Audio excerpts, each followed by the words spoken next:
Halo sahabat Kompas TV, ya opo kabare? Ketemu karo aku maneh Vina Putri ning berita top 3 Supekan Jawa Timur. Sadurunge aku ngkei telung berita, ojo lali subscribe dhisik YouTube channel Kompas TV Jawa Timur. Kita awali berita top 3 Supekan Jawa Timur dari Jember. Sahabat Kompas TV, Polres Jember berhasil menangkap 15 orang yang diduga merusak dan membakar rumah petani kopi di Desa Mulyorejo, Silo, Jember. 9 orang ditetapkan sebagai tersangka dan 6 orang lainnya berstatus saksi. Sedangkan motif pelaku berlatar belakang dendam dan kerap kali menjadi korban pencurian para pemilik rumah yang dibakar. Alhamdulillah provokator wis ditangkep. Muko konflik sosial sing nang Jember Banyuwangi iki iso dimarikno karo Pemkab setempat. Setelah melakukan pemeriksaan, Polres Jember menetapkan 9 dari 15 orang yang ditangkap sebagai tersangka perusakan dan pembakaran rumah warga di Dukuh Patung Rejo dan Dampik Rejo, Dusun Baban Timur, Desa Mulyorejo, Silo, Jember. 9 orang tersebut memiliki peran hampir sama, yakni sebagai pelaku perusakan, pembakaran, dan penjarahan harta benda milik korban.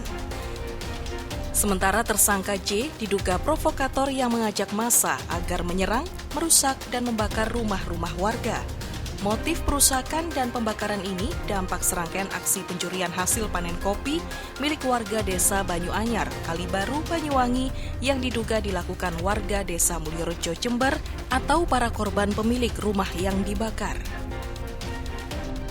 Masyarakat dari Kalibaru ini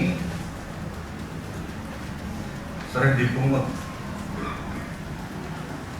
oleh para pelaku dari masyarakat Mulyorejo yang rumahnya dibakar pada saat mereka melakukan panen kopi di wilayah Mulyorejo. Atas dasar itulah kemudian timbul dendam karena pungutan ini seringkali dilakukan dan menimpa para petani kopi yang berasal dari Kalibaru, sehingga mereka bersama-sama merencanakan untuk melakukan pembakaran terhadap rumah-rumah para pelaku yang selama ini sering memalak yang bersangkutan. Kita beralih ke sorotan berikutnya dari Malang. Sahabat Kompas TV, pekan lalu Minggu 4 Agustus 2022 terjadi bentrok antara warga dan ratusan orang dari kelompok perguruan silat di Kota Malang. Bentrokan terjadi saat sekelompok orang yang berasal dari salah satu perguruan silat melintas di kawasan Sukun, Kota Malang. Lawong penyebabnya foto diselesaikan wae secara api-apian gak iso tah. Bentrokan antara warga Sukun dan kelompok yang diduga berasal dari sebuah perguruan silat ini terjadi pada Minggu pagi sekitar jam 4 pagi. Menurut warga sekitar lokasi, tidak diketahui pasti penyebab munculnya bentrokan. Fadol dan Yanuar, warga yang menjadi korban bentrokan, menceritakan bahwa kelompok yang diduga berasal dari perguruan silat ini melakukan konvoi menggunakan sepeda motor dari arah selatan. Sesampainya di Jalan Sudanko Supriyadi, rombongan terlibat bentrok dengan warga. Fadol yang merupakan warga Ngaglik Sukun yang baru pulang kerja mengaku dirinya lari meninggalkan sepeda motor saat terjadi bentrok. Akibatnya sepeda motor yang ia tinggalkan menjadi sasaran dan dirusak. Sedangkan Yanuar yang waktu itu melintas di jalan tersebut tiba-tiba diserang oleh kelompok yang diperkirakan berjumlah 100 lebih tersebut hingga rekannya mendapat perawatan di rumah sakit.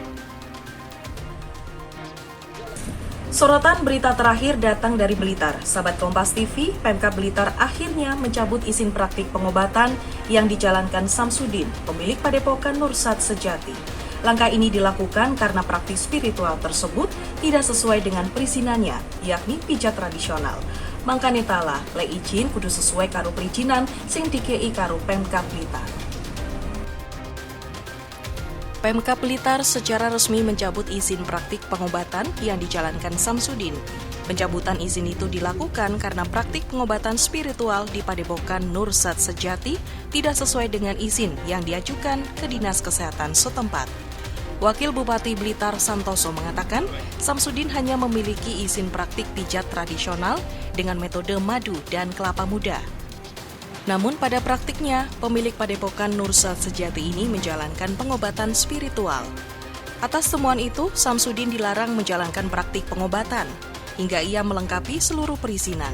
Ini berarti Padepokan Nursa Sejati juga akan ditutup karena tidak memiliki izin dari Kementerian Agama.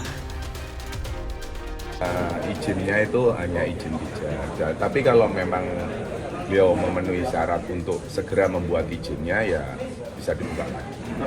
Selama ini salah penerapannya Pak ya?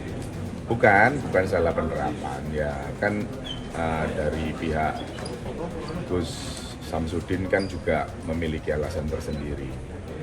Berarti selama ini dari Gus Samsudin sendiri ada penyimpangan dari izin yang diajukan ke Pemkab untuk kegiatannya? Yang jelas izinnya itu hanya tentang pijat tradisional, itu saja. Kesehatan. Tapi izinnya dicabut? Izinnya dicabut karena yang mengeluarkan dari Dinkes tahu. Tuku tahu mambengi isue dimasak semur. Yen sanggup yo dilakoni, lek ora sanggup ditinggal hitupan ning Kompas TV Jawa Timur. Tapi ojo lali, like, comment, share ning berita iki. Aku Vina Putri pamit, sampai ketemu maneh.